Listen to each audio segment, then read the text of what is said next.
Boa noite, meus irmãos. Sejam todos bem-vindos. O nosso relógio aqui está um pouquinho atrasado. No meu aqui já deu 19h10. Tá certo aí? Ou nós estamos um pouco adiantados? Então tá bom. Vamos fazer então a nossa prece para a gente tratar um pouco desse tema aí complexo que o nosso benfeitor Emmanuel nos trouxe algumas reflexões, né? Que é o nosso objetivo de hoje. Antes eu queria lembrar para aquele que se interessar, que tiver algum jovem que queira frequentar a comunidade, nós temos na terça-feira um trabalho iniciado recentemente, que é o Grupo Ser Jovem, onde a gente pode ali acolher, receber uma escuta fraterna, individual, para aquele que necessitar, e também tratamentos energéticos do grupo dos cuidadores da alma. E também, dentro desse processo, a gente faz uma leitura e estudo do Evangelho. Então, não precisa se inscrever, não precisa ser encaminhado, pode simplesmente vir na terça-feira, às 18h45. Então, a gente está nessa fase de implantação desse trabalho com os jovens, que foi uma demanda que a espiritualidade nos trouxe, devido à necessidade que a espiritualidade está vendo nesse momento de transição planetária que nós estamos passando, ok? Eu vou desligar a luz aqui para a gente fazer uma precezinha. Vamos respirar bem profundo. Vamos fazer isso de maneira bem tranquila, suave. Então vamos aproveitar esse momento onde a gente decidiu, por alguma razão, por algum motivo, auxiliado pela sua espiritualidade amiga, pelo seu mentor, você decidiu estar aqui no dia de hoje e que você possa estar presente, que você possa estar focado, que você possa convidar agora o seu centro divino, o seu eu superior, essa sua melhor parte, que é por onde o Criador se conecta a você, porque essa é a essência que Ele colocou dentro de cada um de nós.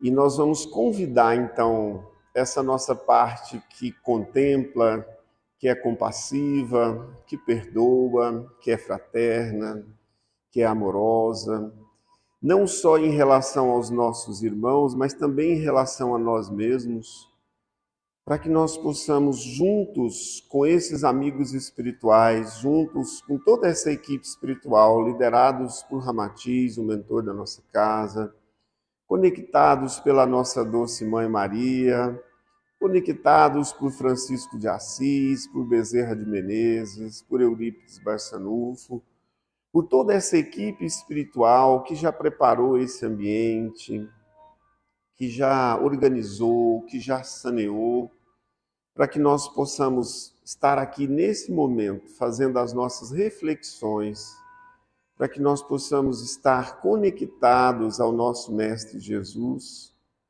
e, em nome dele, com o seu poder, com a sua força, com o seu amparo, com a sua proteção, nós damos por iniciado o nosso estudo da noite de hoje.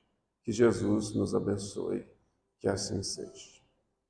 Então, gente, o tema que me foi pedido, que a Liz me passou, está no Pão Nosso, no livro Pão Nosso, no capítulo 122, e esse tema de hoje é Pecado e Pecador. Como toda obra nesse viés do Emmanuel, como Fonte Viva, como Pão Nosso, Caminho, Verdade e Vida, ela tem 180 capítulos. São capítulos de 1,5 página, uma página, que são reflexões que a gente pode fazer no dia pela manhã, ou acordar, ou em qualquer horário do dia, ou antes da gente dormir, e que pode nos acompanhar na reflexão do que nós estamos vivenciando no dia de hoje. São ensinamentos que falam com a nossa consciência para que nós possamos tirar os melhores proveitos. Claro que quem tem mais bagagem de vida, tem mais experiência, busca mais conhecimento, vai aproveitar mais, mas todos nós podemos aproveitar desse benfeitor, dessa luz que que são esses livros e esses capítulos que nos dão essa oportunidade de fazer essas reflexões. Então eu falo que vale a pena você chegar hoje e... Ah, não, mas eu não tenho livro. Aqui na nossa livraria tem. Ah, não, mas eu não estou podendo comprar. Beleza, se você entrar na internet e colocar lá, Pão Nosso, capítulo 122, Emmanuel, vai sair lá o texto completo para você. Certo? Então veja só. Pecado e pecador. Se a gente olhar aqui, o Emmanuel já nos trouxe uma boa possibilidade de fazer uma distinção. A gente sabe que existe uma relação entre aquele que erra, né, que é o pecador, e o ato que ele comete. O Emmanuel sabe disso e ele traz isso também no texto. Mas a ideia principal que ele traz para a gente refletir é que nós podemos distinguir entre a pessoa que erra, aquele ser que é como nós, que está nesse caminho de busca, de aprendizado, nós podemos separar aquilo que é a pessoa do ato equivocado, né, que a gente, de forma muito pesada no passado, ao longo da história do que era o pecado no Velho Testamento, né, das penas eternas, tinha uma conotação muito mais pesada, tinha uma conotação de que a partir do momento que você é um pecador, você está condenado ao fogo eterno do inferno, né? São expressões que estão no Velho Testamento, mas que, na verdade, elas têm um sentido figurado, né? No sentido de que enquanto eu estiver cometendo erro, enquanto eu estiver atuando contrário às leis espirituais, enquanto eu ferir ao meu irmão, eu vou estar errando o alvo. Esse é o significado, na verdade, da palavra pecado. Eu até fui buscar aqui, lá no hebraico, né, no grego, seria a palavra amartano. No hebraico seria ratá, que foi traduzido e que chegou ao latim, que é da onde a gente tirou a palavra, que no caso seria peccato, que está mais próximo do vocábulo no português, porque a nossa origem é o latim, né? Então, alguém que peca, alguém que erra, é alguém que se desviou do caminho. É alguém que está, de alguma forma, perdido no seu rumo. É alguém que, ao atuar, não está fazendo valer nele, através dos seus atos, das suas palavras e dos seus pensamentos, aquilo que ele tem de divino dentro dele. Porque Deus colocou essa centelha divina dentro de cada um de nós. Às vezes a gente fala isso do ponto de vista mental, mas a gente não acredita nisso. Às vezes a gente não se sente assim, principalmente quando a gente está com remorso, principalmente quando a gente verbalmente falou alguma coisa para alguém que não devia, ou que depois você ficou com aquele sentimento de culpa. Então, o sentido da palavra pecado, que seria mais adequado para o conhecimento, para a caminhada evolutiva que nós fomos fazendo nesses 2000 anos, a partir da vinda do Cristo, é muito mais nesse sentido de alguém que se desviou do caminho. Mas alguém que se desviou do caminho é alguém que pode retornar a essa fonte, né? Essa desconexão com essa fonte, ela pode ser refeita. E esse é o trabalho do religare. Esse é o trabalho que as religiões podem e que elas vão e estão fazendo, mesmo com aquelas características muito humanas, mesmo com as tendências, mesmo com os desvios que os seres humanos, usando o nome da religião, cometeram ao longo dos séculos. Inclusive, as guerras santas são aquelas guerras mais, vamos dizer assim, sangrentas, né? São aquelas que mais vilipendiaram e agrediram em nome do Criador. Mas isso não macula o Criador. Isso é próprio da criatura humana que, acreditando estar no caminho, estar certo, acaba de alguma forma desviando-se e prejudicando aquele irmão que caminha, que está com você, né? Então, o trecho que o Emmanuel pegou, ele está lá na carta de João, na terceira carta de João, no capítulo 11. Nessa carta aqui, João está falando com uma pessoa de uma das comunidades cristãs, né, que foram criadas naquela época, e ele trazia sempre nessas cartas, assim como as cartas de Paulo, que são as mais reconhecidas, né, há também as de Pedro, e João tem, acho que aparentemente no Evangelho, apenas 3 cartas, e uma delas, essa aqui é até bastante curta, e no seu versículo 11 diz assim, ó, que é o que o Emmanuel analisou aqui para a gente. Amado, ele está dizendo para uma pessoa, não sigas o mal, mas o bem. Quem faz o bem é de Deus, mas quem faz o mal não tem visto a Deus. Algumas traduções, eu estava dando uma olhadinha nisso, diz uma palavra que não condiz com o que seria o pensamento de João, que diz, quem faz o mal nunca viu a Deus. Não é esse o sentido, porque isso, do ponto de vista espiritual, que a doutrina espírita nos ensina, que todos somos criados por Deus, somos todos filhos de Deus. Todos vamos, ao longo da nossa evolução, obter o mesmo fim. Seremos espíritos puros, seremos espíritos crísticos. Portanto, podemos estar manifestando a nossa inferioridade.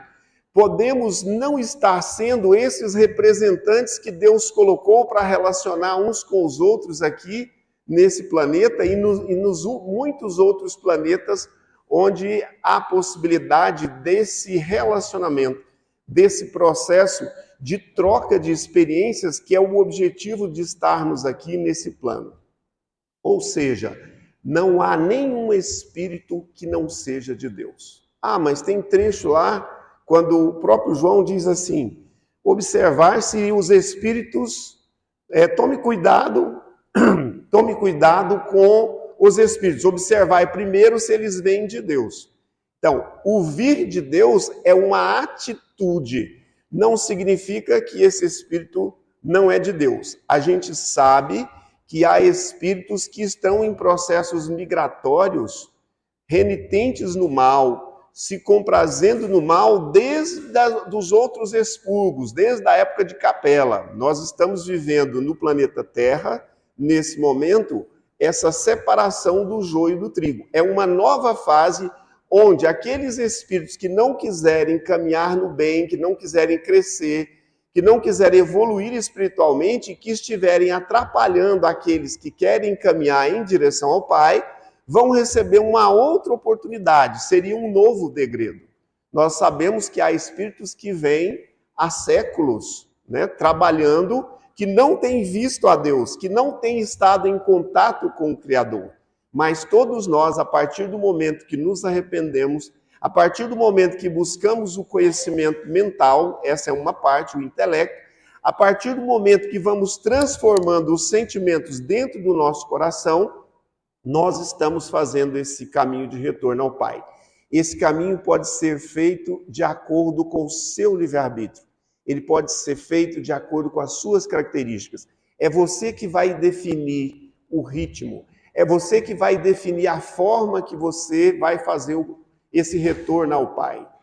Mas que se você quiser caminhar, se você decidir buscar essa comunhão com Deus através do próximo, vindo para uma reencarnação, estando numa família espiritual, você estará sempre nesse caminho, fazendo a vontade do Pai. Então vamos seguir aqui no Emmanuel, senão o nosso tempo, como sempre, vai estourar. Vamos lá. A sociedade humana, diz o benfeitor, não deveria operar a divisão de si própria, como sendo um campo em que se separam bons e maus, mas sim viver qual a grande família em que se integram os espíritos que começam a compreender o Pai e os que ainda não conseguiram pressenti-lo. Então, o que o Emmanuel está nos dizendo aqui? Que nesse momento que nós ainda estamos vivendo, nós ainda estamos dividindo a sociedade de maneira muito simplista. esse indivíduo é do bem, esse é do mal. Esse aqui está comigo, ele é de Deus, esse aqui não é de Deus. Essa é uma forma muito maniqueísta da gente, muito simplista da gente avaliar as situações. Então, o que eu fiquei pensando aqui quando eu li essa primeira parte que ele diz, olha, a gente não deveria fazer essa divisão entre bons e maus, mas a gente deveria fazer uma divisão que compreendesse o seguinte, já há alguns que já estão numa certa caminhada há algum tempo, que já compreendem melhor as leis espirituais, que já compreendem melhor que não devem causar mal ao outro, que não devem ofender o outro, que não devem agredir o outro, seja por palavras ou fisicamente. Ou seja, nós estamos todos, de alguma forma, nesta caminhada. E no sentido aqui que o Emmanuel traz, que a gente pode dizer que tem outros que já têm essa compreensão e tem uns que nem sequer seguiram ou conseguem pressentir que são filhos de um Criador, que tem uma essência espiritual, que tem uma essência moral. Vamos dar um exemplo aqui prático, até para a gente entender, né? Normalmente a gente faz muito julgamento. Alguém que está lá na penitenciária, que faz uma ligação daquela e faz ali uma simulação de um sequestro para desviar dinheiro. Esse indivíduo está usando a inteligência, a capacidade, os meios, os instrumentos que ele tem para atuar no mal. Mas esse indivíduo que a gente considera, que a gente deveria inclusive eliminar ele da sociedade, muitos consideram assim, ele também é filho do Pai. Então o Emmanuel está dizendo aqui para nós que nós podemos entender que esse indivíduo é um indivíduo que ainda não conhece as leis espirituais, mas um dia ele vai conhecer. Como é que ele vai conhecer? A partir do momento que ele correlacionar as ações que ele faz contrário às leis espirituais e o resultado que ele colhe no dia a dia dele. Então, quando nós estivermos colhendo algo que não é bom, algo que nos causa dor, algo que nos causa conflito, dificuldade, divisão interna, nós devemos saber que em algum momento no passado eu plantei esta colheita que eu estou fazendo agora. Eu dei cabo para que isso que esteja acontecendo venha sobre mim, para que eu volte a trabalhar e a agir dentro das leis espirituais. Quais são as leis espirituais? Qual seria a essência, o resumo do que Jesus nos trouxe? Faça aos outros aquilo que você gostaria de receber. E isso é fácil, gente? Não, isso não é fácil. Por quê? Porque nós temos as nossas paixões, nós temos as nossas vontades. Nós queremos que as coisas funcionem do nosso jeito. Nós queremos que os outros se submetam às nossas vontades. Isso se chama orgulho. Isso se chama egoísmo. Tudo tem que caminhar para mim. Todo mundo tem que me atender. Então, se eu venho... Obrigado, tia Laura. Obrigado.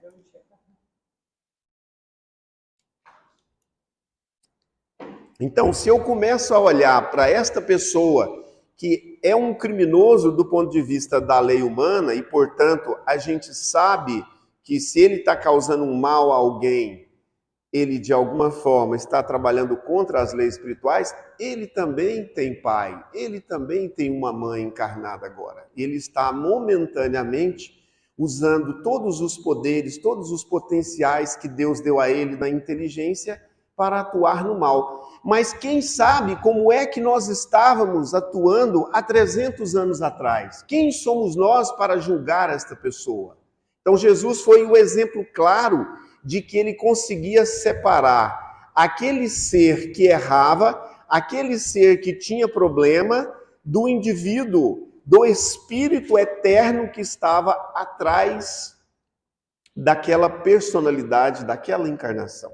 Então Jesus sabia, assim como eu brinco muito e digo, Jesus não viu o Zaqueu que estava lá na Figueira Brava e disse, desce daí que hoje eu vou entrar na tua casa. Jesus viu atrás daquele indivíduo ligado, um coletor de impostos rico, ligado à parte financeira, ao dinheiro, à matéria, Jesus viu o Bezerra de Menezes que estava nele e que se manifestaria muitas encarnações depois, a partir de 1850 por aí, que hoje é um dos grandes trabalhadores da seara do Cristo no plano espiritual. Comanda dezenas de grupos, ou talvez centenas de grupos espíritas. Quando Jesus esteve com ele, Jesus sabia onde estava o erro, Jesus conhecia a vida dele, Jesus conhecia provavelmente a vida pregressa e sabia que aquele indivíduo estaria, a partir daquele dia, em condições de se ligar às fileiras dos trabalhadores do Cristo, como assim ele o fez. Ele se transformou já naquela encarnação em um trabalhador do Cristo, que seria esse 13º apóstolo. Tem alguns livros que falam sobre isso, que é Matias.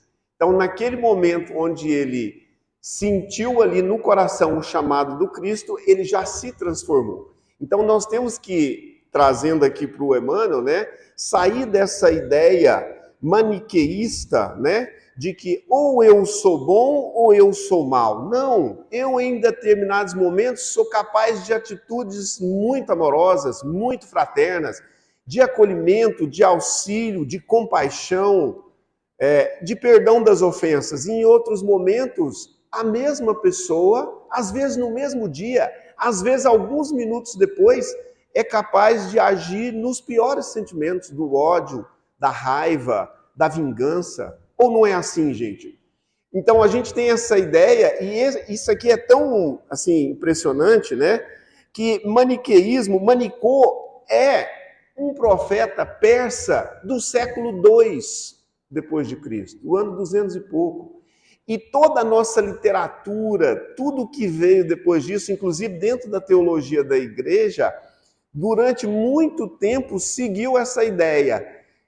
Ou eu sou do bem, ou eu sou do mal. E vocês percebem como mesmo hoje, 2000 anos do Cristo, em muitos momentos nós julgamos os outros assim. Não, aquela pessoa, naquele momento, ela não foi legal comigo, ele não foi um bom pai, ele não conseguiu ser um bom pai, mas ele pode ter tido muitas outras qualidades como pai que eu nem consigo enxergar, porque eu estou focado que ele é alguém da negatividade, que ele é alguém do mal.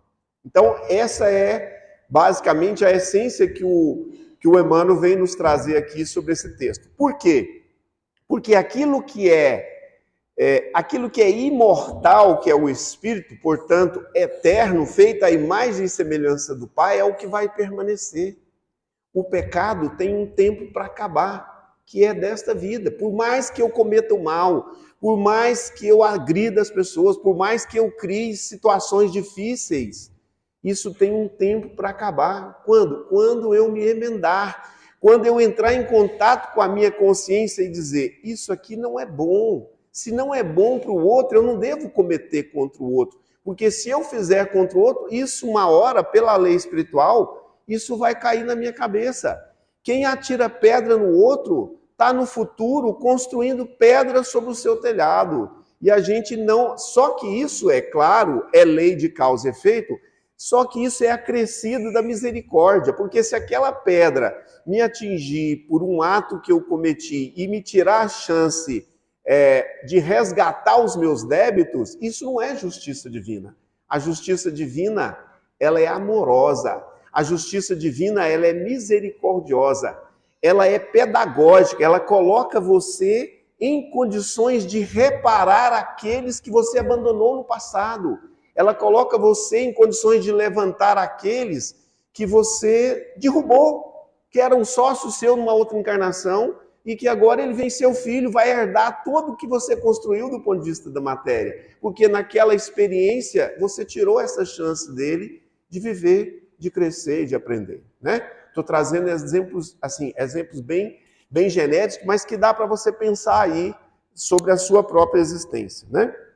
Então ele diz assim, claro que as palavras maldade e perversidade ainda comparecerão por vastíssimos anos no dicionário terrestre, definindo certas atitudes mentais inferiores. Então não vamos acreditar, porque nós estamos transformando de mundo de expiação em prova em mundo de regeneração, e isso vai se dar de maneira muito lenta, muito gradual, e não significa que o mal estará extirpado, não. Por que o mal ainda existe entre nós, gente? Porque ele ainda está dentro do nosso coração, porque a gente ainda é capaz de ter sentimentos inferiores, os mais inferiores, e portanto somos capazes de atuar a partir dessa raiva. Quando nós tomamos uma decisão movidos por um sentimento de indignação, a resposta que nós vamos dar ao mundo vai ser uma resposta com o mesmo teor vibratório negativo da indignação, da raiva, do ódio, da vingança, do rancor. A mesma coisa quando, mesmo percebendo que aquilo que foi feito contra mim me afetou, causou um transtorno, me deixou chateado, eu posso fazer essa distinção entre a pessoa que praticou o ato e o ato em si. Então, a gente deve sempre combater o mal. E aí eu trouxe aqui um conceitozinho que está lá no Livro dos Espíritos, que eu acho fantástico, né? Eu vou terminar de ler aqui o parágrafo do Emmanuel para me ler a pergunta do Livro dos Espíritos, que diz assim, ó. Todavia, é forçoso convir que a questão do mal vai obtendo novas interpretações na inteligência humana. O que a maioria de nós pensa, né? O mal está sempre no outro. É o outro que fez o mal. Você viu do jeito que ele falou comigo? Você viu o que ele fez comigo? Então, ao longo do tempo, essa concepção também, como nós vamos caminhando do ponto de vista espiritual, do ponto de vista emocional, esta concepção do mal também vai trazendo novas possibilidades de compreensão, onde a gente é capaz de perceber que esse indivíduo pratica o bem e o mal. Ele não pratica o bem ou o mal. Ele está certo em muitas questões e em outras questões ele está equivocado. Lembra do conceito, né? A gente erra o alvo. Então o pecado é quando a gente erra o alvo, quando a gente se desvia do caminho.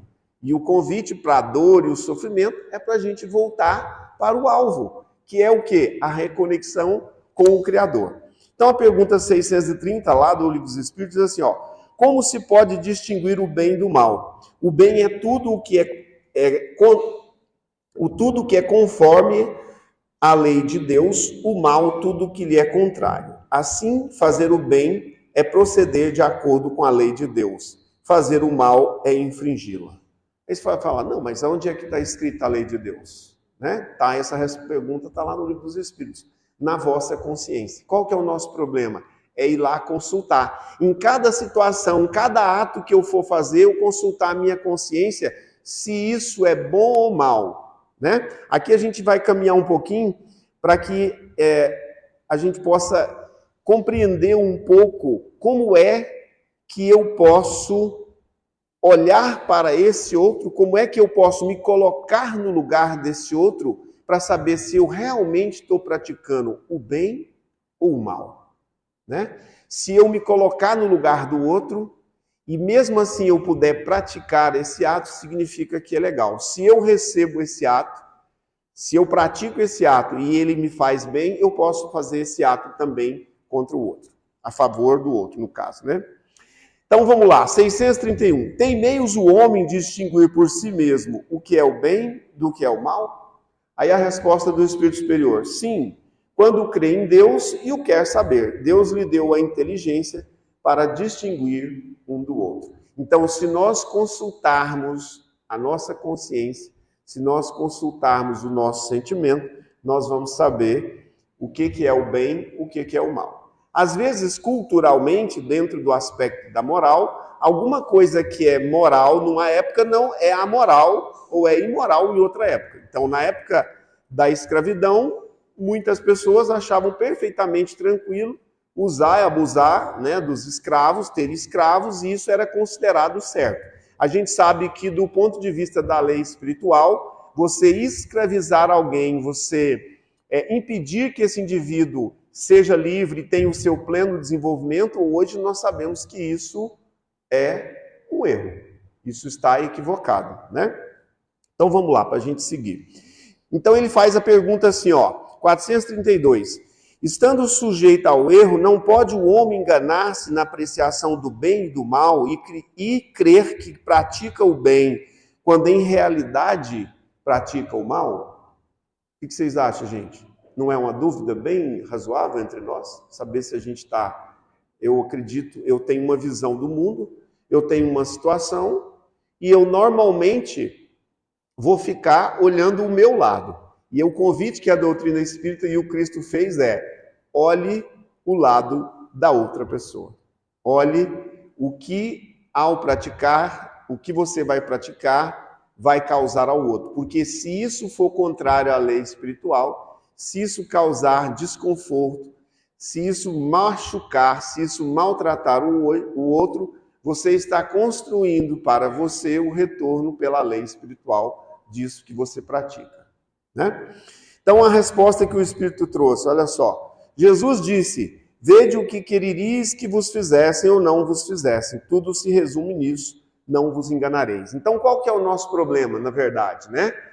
A gente, quando é ofendido, quando a gente recebe um ataque de alguém, se a gente não parar para pensar, se a gente não separar a pessoa do erro, provavelmente a gente vai passar a ser, a partir daí, aquele que comete o erro, aquele que está errando algo. Porque eu posso combater o mal, Jesus fez isso o tempo inteiro, sem necessariamente destruir aquele que pratica o mal. A gente sabe que existe uma relação, mas dá para a gente olhar para eles, porque um tem características espirituais e eternas, e ele vai se transformar, e o outro tem um tempo, que é o pecado, que vai passar quando deixar essa vida. Ou às vezes daqui 2 semanas, essa pessoa vai se redimir daquele erro. Às vezes ela vai vir pedir desculpa a você pelo aquilo que ela cometeu, pela forma que ela cometeu, pelo jeito que ela te tratou, né? Então aí segue o Emmanuel. O Evangelho apresenta um conceito justo. João não nos diz que o perverso está exilado de nosso Pai, nem que se conserva ausente da criação. Apenas afirma que não tem visto a Deus. Então, esta condição de não estar conectado, de não estar ligado a Deus, de não estar vendo a Deus, é uma condição temporária quando nós atuamos contrário às leis espirituais. O que é a grande característica do espírito superior, que já caminhou do espírito puro? É fazer a vontade do Pai. Porque ele sabe, porque ele ama, porque ele sabe que é o melhor que ele tem a fazer. Não porque ele é obrigado, não porque ele está sob uma chibata, é porque ele, à medida em que ele vai evoluindo, uma das características do espírito evoluído é fazer a vontade do Pai. Por quê? Porque é estar num estado de comunhão, é estar num estado de contemplar a Deus, é estar num estado de conexão com o Criador. Nós aqui, provavelmente, nenhum de nós nesse planeta tem essa comunhão total com Deus. Mas uma das formas que a gente tem que fazer isso é através da oração, é através da prece, é através da conexão com o Criador. Ou é através da conexão no bem com esse representante que o Criador colocou para relacionar comigo. Quando eu posso fazer um trabalho e o meu trabalho auxilia dezenas, centenas, milhares de pessoas. Eu posso fazer um trabalho aqui na comunidade que beneficia uma pessoa, quando eu sento ali e acolho, converso com uma pessoa que está necessitando de ajuda. Nesse momento, o meu estado é um estado de comunhão. E isso é o que caracteriza um espírito puro, como Jesus, um espírito superior. O Criador se manifesta plenamente através dele, sem nenhum obstáculo. O nosso orgulho, o nosso medo, a nossa vaidade é que impede que Deus nos use plenamente para que nós possamos ser esses representantes do bem. Então a gente precisa pensar nisso, não aqui na teoria, a gente precisa pensar nisso na nossa prática do dia a dia. O que a gente faz em muitas situações? Às vezes a vontade da gente era avançar e esganar, matar aquela pessoa. Mas graças ao nosso crescimento, ao nosso conhecimento e às próprias leis humanas, né, muitos são limitados apenas pelas leis humanas, a gente não faz isso. A gente consegue controlar isso, a gente consegue segurar isso. Às vezes, a gente faz isso ou não fala nada, ou não dá a resposta, mas a gente fica dias e semanas rememorando aquele acontecimento. A gente fica ressentido, a gente fica ressentindo o mesmo sentimento daquele momento. E a gente desconhece, a doutrina espírita nos traz claramente que todo pensamento e sentimento que tem uma conexão inferior, antes dele ir para o mundo, ele derramou-se sobre as suas células físicas e do seu corpo perispiritual. E a origem das doenças está justamente colocada aí.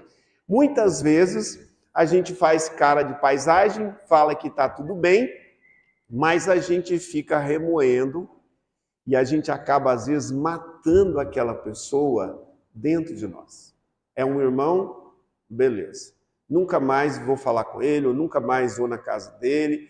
Às vezes é um tio, às vezes é um parente, às vezes é um filho, às vezes é o próprio pai ou a própria mãe, onde, porque a gente tem a proximidade ou tem a obrigação de encontrar, mas a gente mata essa pessoa dentro de nós. É como se a gente estivesse condenando não o erro que ele cometeu, mas a própria pessoa. É como se a gente quisesse punir a pessoa. É como se a gente quisesse revidar em cima daquilo que ele me fez. Então, a partir de hoje, eu não vou mais na casa dele. A partir de hoje, eu não me encontro mais com ele. A partir de hoje, o meu relacionamento com ele será apenas formal. Ou não, gente? Não fazemos isso? Né? Às vezes fazemos. Isso é bom a gente pensar.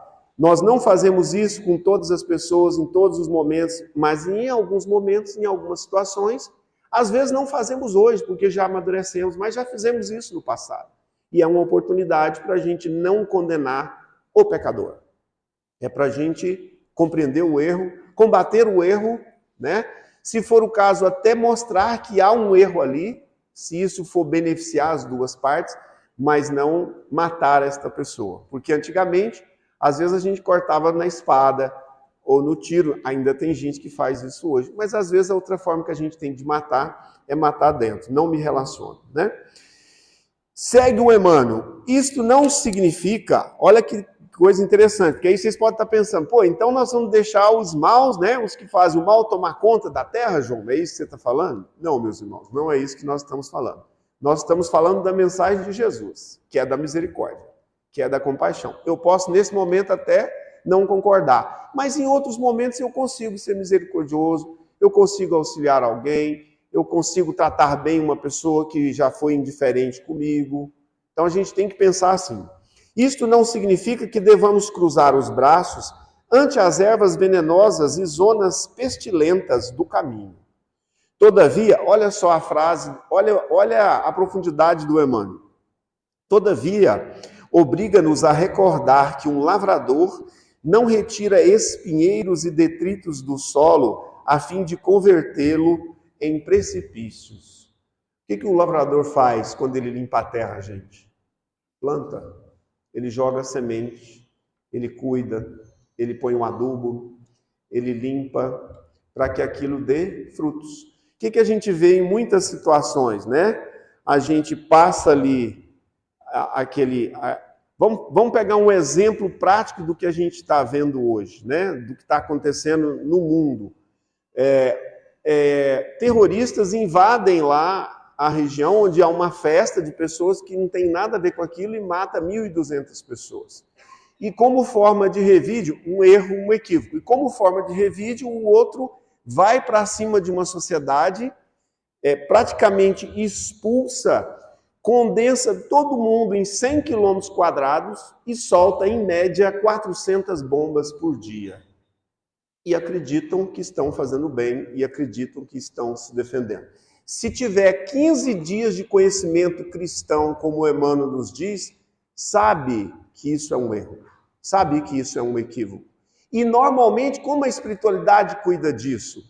Às vezes, quem causou todo aquele mal ao outro lado, na próxima encarnação estará lá vivendo e experienciando aquele projeta aquele mal que ele criou naquela sociedade. Então invertem-se muito os polos. E às vezes ele vai para lá, nasce do outro lado e nasce com o mesmo ódio, porque não tem a ver com a bandeira que ele tem. Porque o ódio, o rancor está dentro do coração. E a transformação tem que ocorrer nesse campo. Então a espiritualidade faz isso. Praticou muito mal contra o outro, agrediu, arrasou. Agora você vai à próxima, você vai encarnar lá para você saber como sofrer o que você provocou no outro. Isso é claro que eu estou falando para aqueles espíritos que ainda estão na rebeldia. Aqueles que ainda acham um monte de justificativas para matar. Porque isso é tão antigo, gente, que está lá no Velho Testamento. Está lá no Decálogo de Moisés. Não precisa perguntar, não. Será que em algum lugar do mundo matar é correto? Não é. Está escrito lá no Velho Testamento, não matarás. Está claro lá. Né? Então a gente precisa falar sobre isso também. Porque não adianta eu ler, tentar viver o Evangelho e não olhar o que está acontecendo à minha parte, em minha volta. Isso não é nada, não tem nenhuma questão política, isso é espiritual. É o conhecimento da espiritualidade. Todo mundo que atua contra as leis espirituais está retardando o seu crescimento espiritual. E vai viver as consequências. Né? Muita gente acredita que o homem caído é alguém que deve ser aniquilado.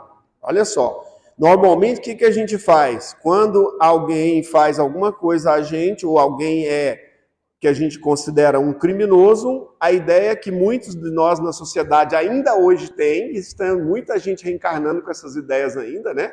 Doutrina Espírita lá, em 1857, deixou muito claro, quando Kardec fala sobre o duelo, que isso é contrário à lei espiritual. Então, a gente acredita que não pensa como eu, não acredita no que eu acredito, eu tenho que eliminá-lo. Esse ainda é o nosso princípio em muitos momentos, em muitas situações, né? Jesus, no entanto, não adotou essa diretriz. Dirigindo-se amorosamente ao pecador, sabia-se, antes de tudo, defrontado por um enfermo infeliz, a quem não se poderia subtrair as características da eternidade. Como eu brinquei lá, Jesus não viu Zaqueu, Jesus viu o benfeitor Bezerra de Menezes. Assim como ele pode estar olhando para nós aqui hoje e sabendo lá no nosso íntimo onde nós estaremos daqui 2.000 anos ou daqui 5.000 anos. Esse é o poder do Cristo em encaminhar cada um de nós. Essa é a missão dele perante o Pai, o Criador, onde ele tenta fazer a vontade, né? Onde ele tem essa comunhão com esse Criador. Né? Então a gente pode fazer essa pergunta: como é que tem funcionado em nós essa necessidade, né, de aniquilar aquele que erra contra mim, aquele que errou o alvo, aquele que cometeu atos que me afetaram profundamente? Cada um deve fazer a sua reflexão, cada um deve pensar e, de repente, a partir de hoje, quem sabe, começar a olhar esse indivíduo que errou, que você tirou uma foto daquele momento, daquela hora onde ele te afetou profundamente, aquilo tem 30 anos e você acredita que aquela pessoa ainda é daquele jeito, sendo que você já é outra pessoa muito diferente daqueles 30 anos atrás, mas você continua estagnado, travado, parado naquele acontecimento. Dentro do trabalho da sala mediúnica, às vezes a gente vê o espírito que está com o mesmo sentimento de ódio do dia que ele desencarnou há 200 anos atrás. E ele fala para nós, ele descreve, os médiuns falam a cena, por quê? Porque para ele o tempo é o tempo da emoção, continua o mesmo ódio, continua paralisado naquele acontecimento. Então a gente precisa ver como é que funciona isso em nós. Se nós estamos conseguindo. Claro que nós somos afetados, claro que nos derruba, claro que causa incômodo, mas o que eu vou fazer com isso de bom? Como eu vou transformar a minha vida a partir desses acontecimentos aparentemente negativos? Como eu vou superar essa existência, ou esse acontecimento que foi tão difícil e foi tão drástico? Isso é tarefa nossa, né? O último lá, que o Emmanuel nos diz assim, ó, lute-se contra o crime. Lute-se contra o crime dentro de você. Não é fora. Se você lutar contra o seu egoísmo, contra a sua vaidade, contra a sua impiedade, contra todo e qualquer sentimento que a sua motivação ainda é inferior, portanto, se você agir nela vai afetar o outro, lute contra o crime em você, porque se você lutar dentro de você, o mundo fora de você será diferente. As guerras que tem hoje no mundo, gente, só existem porque elas estão dentro dos corações que propiciam a guerra. A guerra pode ser dentro de casa, a guerra pode ser lá em Gaza, a guerra pode ser em algum lugar da África, mas ela só sai para fora porque a divisão, a confrontação interna está dentro de nós. Quanto mais eu percebo isso, menos eu contribuo para essa energia do conflito. E a gente precisa prestar muita atenção a quem eu estou dando ouvidos, a quem eu estou emprestando os meus sentimentos. Que tipo de mensagem está chamando a minha atenção? É uma mensagem que aproxima? É uma mensagem da compaixão, da benevolência, do perdão? Ou é uma mensagem de conflito? Cada um tem que fazer a sua reflexão e decidir para que lado quer caminhar. O momento não dá muito mais para tomar decisões erradas. Nós precisamos decidir para que caminho nós queremos seguir.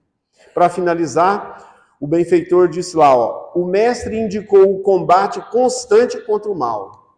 Você não viu Jesus coadunar com nenhum daqueles doutores da lei que exploravam as pessoas, né? Que se achavam melhores do que os outros. Jesus combateu-os fortemente. Talvez não tenha ninguém que Jesus tenha combatido mais do que os religiosos. Se você parar para pensar no Evangelho, é muito claro isso. Jesus era muito mais amoroso e compassivo com aquele que era pequenininho, que se sabia entre aspas, né, um pecador. Vamos usar essa palavra sempre entre aspas agora. Mas ele era muito firme com aqueles que eram arrogantes, que eram os doutores da lei. Então diz assim, aguarda a fraternidade, Jesus, né? O mestre indicou o combate constante contra o mal. Contudo, aguarda a fraternidade legítima entre os homens por marco sublime do reino celeste. O reino divino na terra só se instalará fora do indivíduo quando o coração dele se transformar. Ele disse lá, o reino de Deus não vem com aparência exterior. Ela é consequência do seu reino interior. Daquilo que você externaliza do seu coração, cria o mundo da matéria à sua volta. Então isso é muito bom a gente saber disso, porque a gente sabe que os nossos problemas nós podemos resolver em nós e deixar de acreditar que os problemas que eu tenho são causados pelas pessoas que estão no mundo, nas outras condições, gente que está a 2.000 quilômetros de mim ou a 5.000 quilômetros, ou em outro país, ou em Brasília, e que o problema que eu vivo é causado por essa pessoa. Isso é um equívoco, e a gente precisa prestar atenção nisso. Vamos então fazer o nosso tratamento aqui. Eu vou desligar a luz, vou botar uma música. Vamos aproveitar para sentar bem tranquilos e vamos respirar. Para a gente refletir aqui sobre nós. É sempre sobre nós, nunca é longe de nós, nunca é sobre o outro. Então vamos lá, vamos respirar, suave, tranquilo. Vamos olhar, por mais que você também não acredite que o Cristo tinha essas feições, esses olhos, não importa. Isso aqui é uma figura, é um conteúdo para que você possa acessar a sua luz crística, o seu centro divino, que é o convite que eu quero fazer aqui para vocês, enquanto os nossos irmãos passistas já vão se organizando para que eles possam, através das suas mãos, do seu fluido magnético e dos mentores, que eles possam ir permitindo a vocês limpar desse coração toda e qualquer condenação, toda e qualquer dificuldade que nós tenhamos de perdão em relação a qualquer em relação a qualquer pessoa, em relação a qualquer acontecimento da nossa vida. Veja se já é possível para você separar aquele que errou contra você do erro que ele cometeu. Veja se já dá para você, escolhendo aí alguma situação, algum caso, compreender um pouquinho as motivações que levaram esta pessoa a afetar você de forma tão profunda e te causar tantas dificuldades, tantos transtornos. Veja se já é possível para você, mesmo que você ainda não consiga perdoar, e não se exija também o perdão. Sentimento não pode ser exigido, sentimento é sentido. Veja se já é possível a você olhar a vida desse outro lado, se colocando no lugar desta outra pessoa e tentando compreender um pouco as motivações, a situação que esta pessoa passava naquela época ou naquele acontecimento.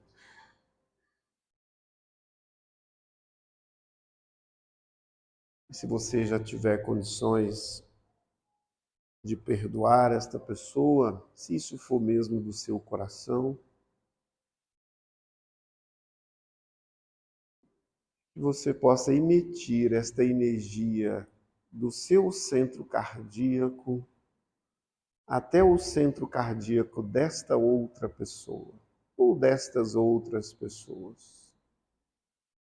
Veja se você já consegue fazer esse movimento, que é um movimento do perdão, que é um movimento que todos nós podemos, pelo menos no pensamento, começar a desejar.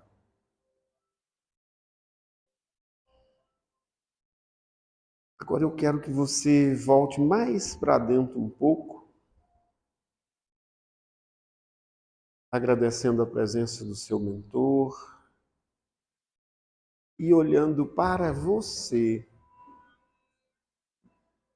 para que você possa perdoar algum ato, algum fato, algum acontecimento que você tenha dado causa, que você tenha provocado e que por alguma razão, algum julgamento, você não se perdoa. Eu quero que você faça esse convite nesse momento, para você olhar para você com compaixão, com amorosidade, com indulgência, com benevolência, para que você também possa se perdoar pelas suas dificuldades, compreendendo que você não é esse erro, essa dificuldade, isso aí é só uma pequena parte sua. Você é um filho da luz, você é um filho de Deus, e sempre que você quiser caminhar no sentido do Pai, você receberá todas as oportunidades de renovação e de transformação para o bem.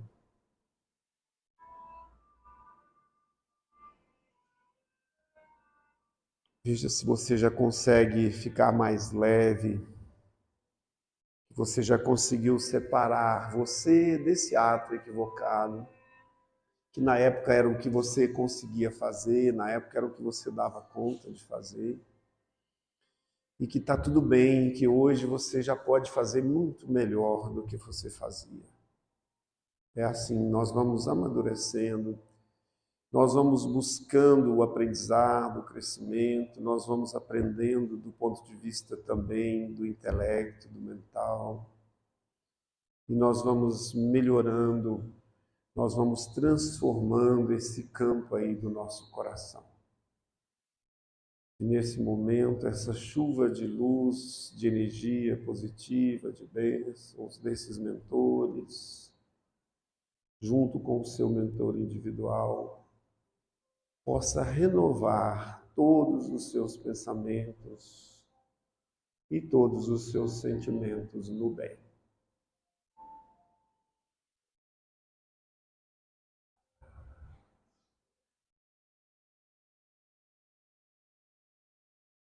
Vamos sentindo então essa leveza, já vamos respirando, já tomando mais consciência novamente do nosso corpo, de estarmos presentes aqui, de estarmos agradecidos a Deus por esta bendita reencarnação, por esta oportunidade, agradecendo agora então ao seu mentor,